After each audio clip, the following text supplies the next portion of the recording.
মমতা বন্দ্যোপাধ্যায় জানেন যে উনি জনতার রায়ে পরাজিত হয়েছেন, জনতার রায়ে হেরেছেন। হারকে গণতন্ত্রে মেনে নিতে হয়। 24-এ আমরা 12টা সিট পেয়েছিলাম, আমি রাজ্য সভাপতি ছিলাম। আমি হাত জোর করে মেনে নিয়েছিলাম যে হ্যাঁ, ভারতীয় জনতা পার্টিকে জনগণ ভোট কম দিয়েছে, সেজন্য আমরা 12টা সিট জিতেছি। আর ওরা বেশি ভোট পেয়েছে, তাই বেশি সিট জিতেছে। জনতার রায় আমরা মাথা পেতে নিচ্ছি।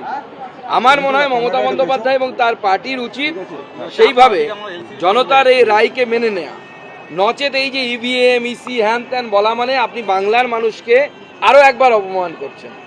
আর বাংলার মানুষকে যত অপমান করবেন, যত বাংলার সংস্কৃতিকে অপমান করবেন, বাংলার মানুষ ততবার আপনার বিরুদ্ধে ভোট দেবে।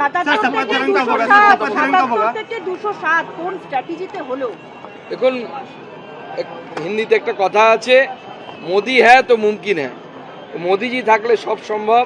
মাননীয় মোদিজির উন্নয়নের মডেল, ভারতীয় জনতা পার্টির মাননীয় গৃহমন্ত্রীর দ্বারা তৈরি করা যে স্ট্র্যাটেজিকে বড় একটা টিম রাজ্য এবং কেন্দ্রীয় নেতৃত্বে তারা মাটিতে নামিয়েছে।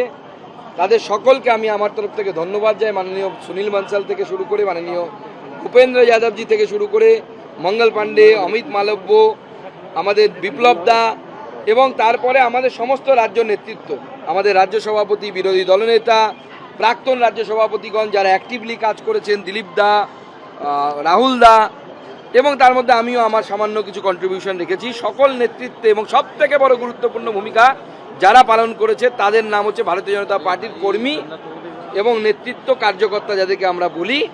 তারা যারা মাটিতে লড়াই করেছে, তৃণমূলের এত অত্যাচার সহন করার পরেও, 21 থেকে লাগাতার অত্যাচারের পরেও তারা যারা ময়দানে থেকেছে।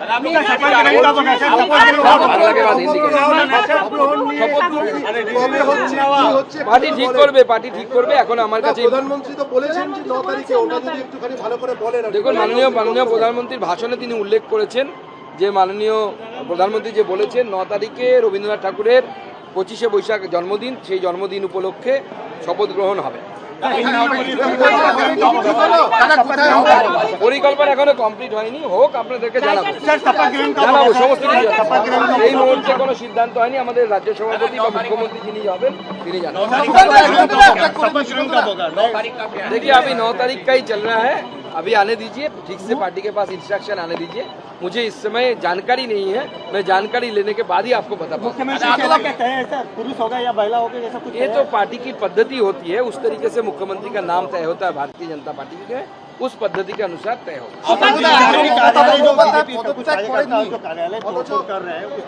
देखिए, उस पर हम स्पष्ट रूप से कहना चाहते हैं कि बीजेपी को बीजेपी बने रहना है, टीएमसी नहीं बनना है।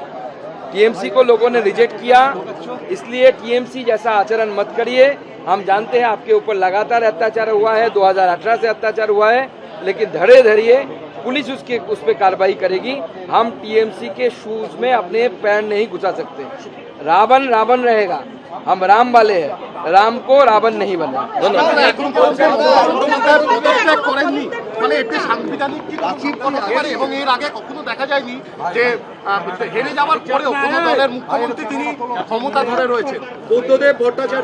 দেখুন, নিয়ম অনুসারে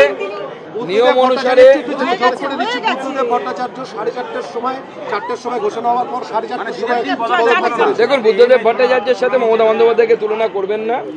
বুদ্ধদেব ভট্টাচার্য আর যাই হোক এরকম পাওয়ার মঙ্গার ছিল। মমতা বন্দ্যোপাধ্যায় কেন করছেন না, কি বিষয় তিনিই বলতে পারবেন। বাকি রাজ্যপাল আছেন, অন্যান্য সাংবিধানিক সংস্থা আছে ভারতবর্ষের গণতন্ত্রে, তারা দেখবে। দেখুন, এই বিষয়ে যারা বিশেষজ্ঞ আছেন বা আমার মতে রাজভবনই বিষয়টি বলবে। দাদা, মমতা ব্যানার্জি আরেকটা সিট বাড়তে চলেছে দাদা, এখন অবধি যা বলে পীযূষ কানোরিয়াও এগিয়ে রয়েছে। দেখুন, অভিনন্দন, 207 হয়ে গেল। গতবার আমরা বলেছিলাম, মাননীয় গৃহমন্ত্রীজি বলেছিলেন এইবার 200 পার হয়নি, অনেক কিছু শুনতে হয়েছিল। গত লোকসভা নির্বাচনে 240 হয়েছিলাম, তার জন্য আমাদের লোকসভাতে ছি কিতকিত শুনতে পেয়েছিলাম। এবার ছি কিতকিতকে তার ছেলে সহ ভিতরে ঢুকিয়ে দিয়েছে মানুষ, বাংলার মানুষ। এবার বাবা আর ছেলে মিলে কিতকিত খেলবে, কিভাবে খেলবে খেলুক, কোথায় খেলবে খেলুক, কোনো অসুবিধা নেই। বাংলার জনগণ তাদেরকে ছি কিতকিত খেলাচ্ছে। অভিষেক বন্দ্যোপাধ্যায় বলেছিলেন ডিজে বাজাবেন, অনেক কিছু বক্তব্য হম্বি তম্বি অনেক কিছু ছিল, কিন্তু আস্তে আস্তে না ডিজে বাজছে তো, চারধারে ডিজে বাজছে। পাল্টানো দরকার, চাই বিজেপি সরকার। ওরা তো বলেছিল যে গুজরাট বাংলায় চলে যাবে, আমি তো কালকে উল্টো চিত্র দেখলাম। দিল্লির বুকে বিজেপি পার্টি অফিসে এক খণ্ড বাংলা তৈরি হলো, ঝালমুড়ি পাওয়া যাচ্ছে, বিজেপি নেতারা ঝালমুড়ি খাচ্ছেন। মাননীয় প্রধানমন্ত্রী বাঙালি বাবুর একদম পোশাকে ধুতি পাঞ্জাবি, গরদের ধুতি পাঞ্জাবি, পুরো বাংলায় গান, পাল্টানো দরকার, চাই বিজেপি সরকার। অভিষেক বন্দ্যোপাধ্যায় এখন রোজ শুনবেন ভারত কা বাচ্চা বাচ্চা জয় জয় শ্রী রাম বলেগা, এটাও শুনবেন, আর তার সাথে পাল্টানো দরকার, চাই বিজেপি সরকার, এটাও শুনবেন। শপথ গ্রহণ অনুষ্ঠানে কি বিজেপি শাসিত আমাদের ভিডিও ভালো লাগলে লাইক এবং শেয়ার করুন। কমেন্ট সেকশনে গিয়ে জানান আপনাদের মতামত।